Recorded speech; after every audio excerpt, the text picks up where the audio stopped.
नमस्कार व्यूअर्स, इसका क्लासेस के डिजिटल प्लेटफॉर्म पर आपका बहुत बहुत स्वागत है। आज मैं उपस्थित हूं आपके मध्य प्रदेश की नदियों की अगली सीरीज लेकर, जिसमें हमने इससे पहले तक वीडियो में नर्मदा और चंबल नदी के बारे में विस्तृत रूप से देख लिया था। आज हम देखने वाले हैं कि मध्य प्रदेश की बेतवा नदी के बारे में क्या क्या खासियत है, जो कि एग्जाम की दृष्टि से या परीक्षा की जो पूछे जाने की संभावना रहती प्रश्न बेतवा नदी से, उसके बारे में आज हम चर्चा करेंगे। अगर इससे पहले आप इस चैनल पर पहली बार आए हुए हैं और आप मध्य प्रदेश किसी भी एग्जाम की तैयारी कर रहे हैं, तो आपके लिए चैनल और वीडियो बहुत ज्यादा महत्वपूर्ण होगा। तो जल्दी से जल्दी वीडियो को सब्सक्राइब कर लीजिए, लाइक और शेयर जरूर कीजिए। चलिए शुरू करते हैं। बेतवा नदी के बारे में कौन कौन से महत्वपूर्ण तथ्य हैं जानने की कोशिश करते हैं हम।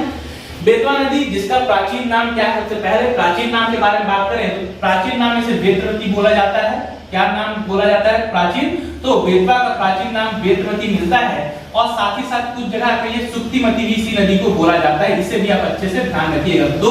इस नदी के दो प्राचीन नाम आपको ध्यान रखना है, बेतवती या किसी नदी कहीं कहीं लिखा मिलता है सुक्तिमती। ये दोनों नाम भी बेतवा नदी के हैं।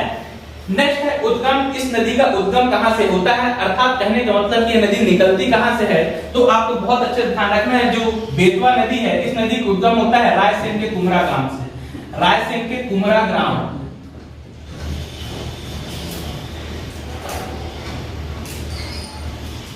रायसेन के कुमरा गांव से इस नदी का उद्गम होता है। यहां से यह नदी निकलती है। और अगला फैक्ट है आपका कि इस नदी की लंबाई कितनी है, तो आपको बहुत अच्छे से ध्यान रखना है। कई बार एग्जाम में पूछा गया है। बेतवा नदी की लंबाई है 480 किलोमीटर। कितनी है? तो आपको ध्यान रखना है, बेतवा नदी की लंबाई है 480 किलोमीटर। फिर यह नदी का समापन कहां पे होता है, तो यह सहायक नदी चूंकि किसी नदी में जाके मिलती है, तो आपका देखना हमीरपुर के निकट यह नदी जाके यमुना में मिल जाती है। तो समापन में आपको याद रखना है, जगह का नाम है हमीरपुर, ये यूपी में आता है। हमीरपुर के निकट यमुना में जाकर मिलती है। हमीरपुर के निकट यमुना में जाकर मिल जाती है या मिलती है। इस बात को आपको ध्यान रखना है। फिर अगला इसकी कौन कौन सी सहायक नदियां हैं, तो आपको बहुत अच्छे से नाम याद रखना है इनकी सहायक नदियों के। इसकी जो सहायक नदियां हैं, बीना है, धासान है, इसके अलावा हलाली है और केन है, जो कि इस नदी की सहायक नदियां हैं। आपको बहुत अच्छे से इस हलाली नदी का नाम रखना है। इसकी बड़ी सहायक नदी जो है बेतवा की, वो हलाली है। इसको बहुत अच्छे से ध्यान रखना है। चार नदियां जो कि बेतवा की सहायक नदियां हैं, बीना, धासान, हलाली और केन, ये चारों नदियों को आपको ध्यान रखना है। खासकर आपको पता होगा कि केन जो है, केन और बेतवा लिंक परियोजना भी चालू की गई, जो आगे मैं भी डिस्कस करूंगा आपसे। केन बेतवा लिंक परियोजना भी बनाई गई है, जो कि सहायक नदी है बेतवा की ही। इसके बाद अगला फैक्ट आपका परियोजनाएं। इसमें कौन कौन सी परियोजनाएं चल रही हैं, तो आपको बहुत अच्छे से ध्यान रखना है। इसमें दो परियोजनाएं चल रही हैं। एक आपको याद रखना है हलाली परियोजना, हलाली परियोजना, और दूसरी आपको रखना है आप माता टीला, माता टीला बांध, माता टीला बांध या माता टीला परियोजना और हलाली परियोजना। ये दो परियोजनाएं इस नदी की सबसे ज्यादा महत्वपूर्ण परियोजनाएं हैं, जो कि किस नदी पे बनी हुई, तो दोनों की दोनों परियोजनाएं ही किस नदी पर हैं, तो बेतवा नदी पर हैं।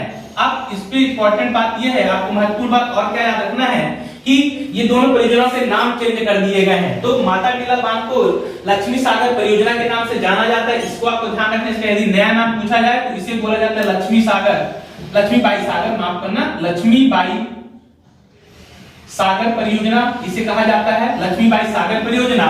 और जो हलाली परियोजना, इसको सम्राट अशोक सागर परियोजना के नाम से जानते हैं। सम्राट अशोक सागर परियोजना के नाम से हम इसे जानते हैं। तो ये दो महत्वपूर्ण परियोजनाएं जो कि बेतवा नदी पर चल रही हैं, इसे आपको अच्छे से ध्यान में रखना है।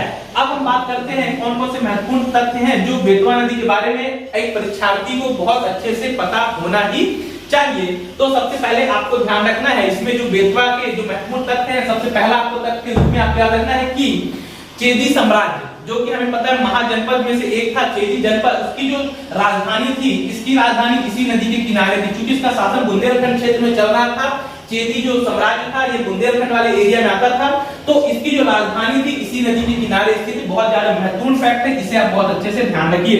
दूसरा है, इसके किनारे कौन कौन से शहर बसे हुए हैं।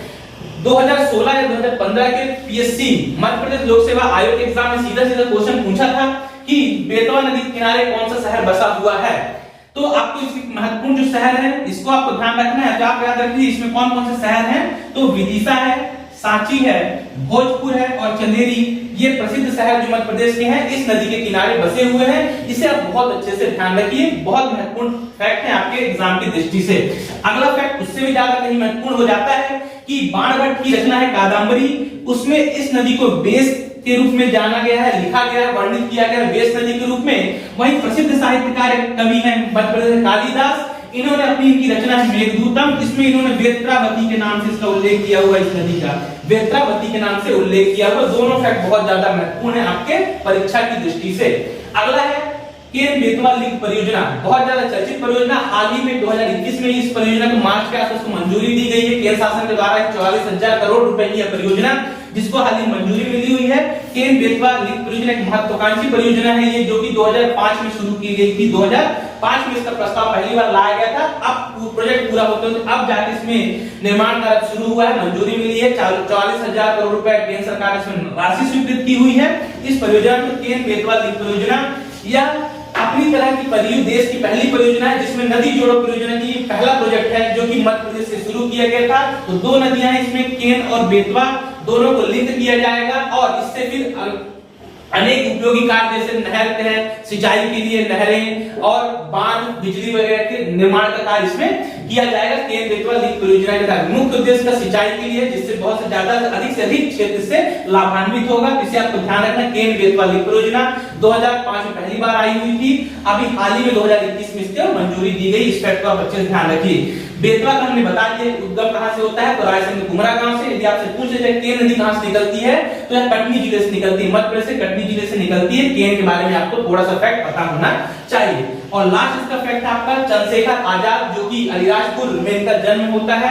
इस चंद्रशेखर आजाद की जो साधना स्त्री थी, कहना चाहिए कुछ समय तक के लिए बेतवा नदी किनारे ही अपनी साधना स्त्री बनाए हुए थे चंद्रशेखर आजाद। तो इस फैक्ट को भी आप ध्यान रख सकते हैं। ये भी आपसे पूछा जा सकता है कि चंद्रशेखर आजाद किस नदी किनारे इनकी साधना स्त्री रही है, तो आपको बहुत अच्छे से ध्यान रखना है, बेतवा नदी किनारे इनकी साधना स्त्री रही है। तो ये थे आपके बेतवा नदी के बारे में महत्वपूर्ण फैक्ट और संपूर्ण जानकारी, जो कि परीक्षा की दृष्टि से बहुत ज्यादा महत्वपूर्ण होंगे। अगर आपको ये वीडियो पसंद आया हो तो आप चैनल को ज्यादा से ज्यादा सब्सक्राइब कीजिए, लाइक और शेयर जरूर कीजिए। एक बात और, यदि आपको कोई समस्या हो किसी भी टॉपिक पे, आप मुझे कमेंट बॉक्स में जरूर लिख के बताइए। मैं उससे भी आपकी उसके लिए वीडियो बनाने के लिए, समस्या का समाधान करने की पूरी कोशिश करूंगा। फिर मिलेंगे किसी नए वीडियो के साथ, तब तक के लिए बहुत बहुत धन्यवाद।